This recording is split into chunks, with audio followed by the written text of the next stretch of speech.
A terceira questão que eu queria fazer a Patrick, a última, é como é que cada um de nós, cada pessoa, cada indivíduo, cada cidadão no mundo pode, na sua própria vida, no seu cotidiano, contribuir para as mudanças que são necessárias nesse momento que a humanidade vive.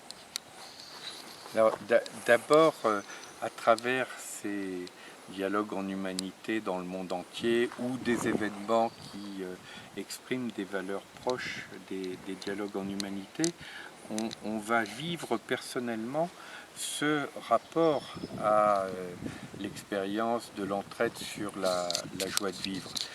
Que ce soit au Brésil, que ce soit en Inde, que ce soit à Berlin, que ce soit en France. Derrière ces rencontres sous les arbres, derrière cette fraternité partagée, derrière y compris l'utilisation d'une monnaie sociale dans les échanges, c'est aussi une expérience de l'entraide sur la joie de vivre qui s'exprime à travers les dialogues en humanité dans le monde entier. Et cette joie de vivre, elle est essentielle parce que, comme le rappelait le philosophe Spinoza, il y a deux émotions fondamentales chez l'être humain. Il y a la peur et il y a la joie.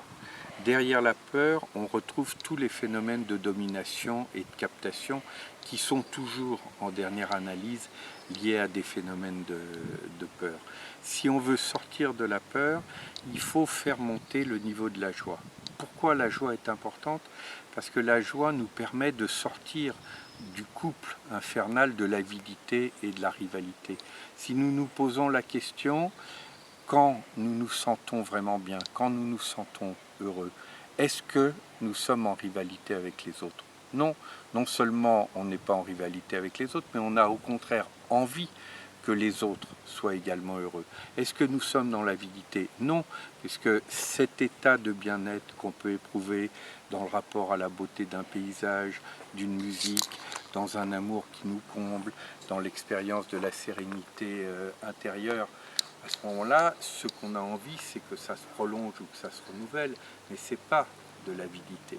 Et donc, si il est possible de sortir de ce rapport avidité-rivalité, ça veut dire qu'on peut considérer que les autres ne sont pas des compétiteurs ou des rivaux, les autres deviennent des compagnons de route en humanité. Vivre à la bonne heure, moi j'aime bien définir le rapport au bonheur comme l'art de vivre à la bonne heure, c'est-à-dire comme une qualité de présence et d'intensité à la vie. Vivre à la bonne heure, ça veut dire je ne peux pas tout vivre, je ne peux pas tout faire, mais ce que je vis, je le vis intensément. Quand on adopte cette posture de vie, ça change le rapport à soi-même, ça change le rapport à la nature, mais ça change aussi le rapport à autrui. Parce que si je suis en train de vouloir tout vivre, évidemment les autres vont être des rivaux permanents. Si j'accepte de ne pas tout vivre, à ce moment-là, les autres deviennent des compagnons de route qui me permettent d'accéder à des saveurs de vie que je ne connaîtrais pas en direct.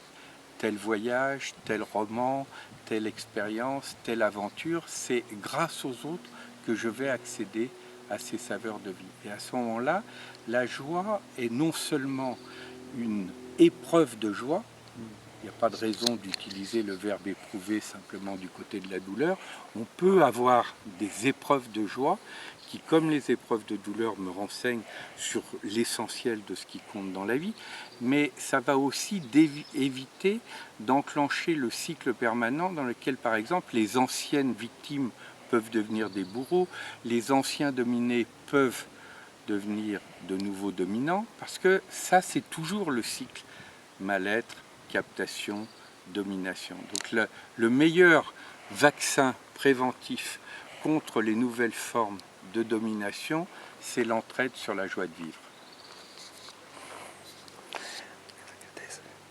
Bom, muito obrigada, Patrick. Estou feliz de estar aqui com você. A gente se vê. Merci Déborah et merci à toutes.